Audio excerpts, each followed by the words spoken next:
IHSE knowledge channel में आपका बहुत बहुत स्वागत है। आइए जानते हैं मध्ययुगीन भारत के इतिहास के कुछ प्रमुख पात्रों के बारे में जिनसे मध्ययुगीन भारत की संस्कृति और भौगोलिक स्थिति पर कई प्रकार के प्रभाव पड़े। उनमें प्रमुख नामों में एक तैमूर लंग का नाम आता है। आइए जानते हैं तैमूर लंग और मुगल वंश के संस्थापक बाबर के बारे में और उनके एक दूसरे के साथ क्या कनेक्शन है उनके बारे में। तैमूर लंग और बाबर का इतिहास। तैमूर लंग का जन्म 1336 में ट्रांसोक्सियाना, जिसे वर्तमान में उज्बेकिस्तान कहते हैं, में हुआ था। वह मंगोल योद्धा चंगेज खान की परंपरा से जुड़ा था।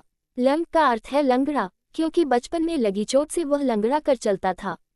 वह बहुत ही कुशल घुड़सवार, दोनों हाथों से शमशीर चलाने वाला निर्भीक एवं क्रूर योद्धा के साथ हाफिज़े कुरान भी था। वह सभी धर्मों के विद्वानों का सम्मान भी करता था।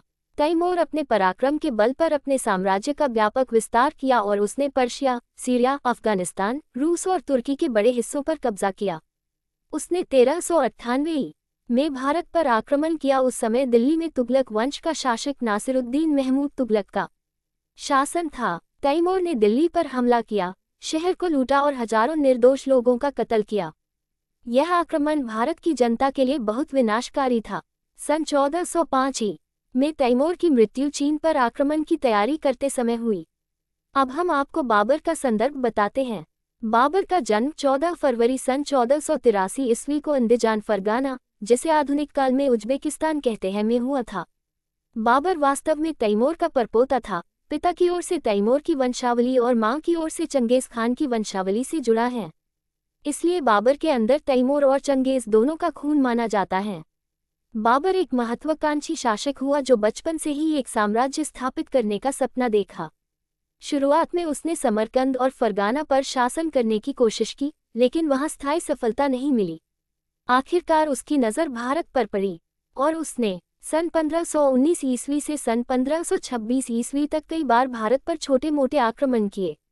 सन 1526 में पानीपत की पहली लड़ाई दिल्ली के सुल्तान इब्राहिम लोदी से युद्ध हुआ, जिसमें बाबर ने परंपरागत शैली के नई युद्ध तकनीकें जैसे तोपों और बंदूकों का उपयोग कर एवं घुड़सवार सेना का उपयोग करके लोदी को हरा दिया। इस जीत के बाद बाबर ने मुगल साम्राज्य की नींव रखी। उसने बाग बगीचे और फारसी संस्कृति को बढ़ावा दिया। उसकी आत्मकथा तुज़ुक बाबरी, बाबरनामा, फारसी भाषा में लिखी गई है। बाबर की मृत्यु सन 1530 में आगरा में हुई। उसके बाद उसका बेटा हुमायूं गद्दी पर बैठा और मुगल वंश उत्तरोत्तर बढ़ता गया और इस वंश का प्रथम शासक बाबर एवं अंतिम शासक बहादुर शाह जफर हुआ। इस प्रकार की ज्ञानवर्धक एवं रोचक ऐतिहासिक घटनाओं की जानकारी के लिए मेरा चैनल लाइक एवं सब्सक्राइब करें। धन्यवाद।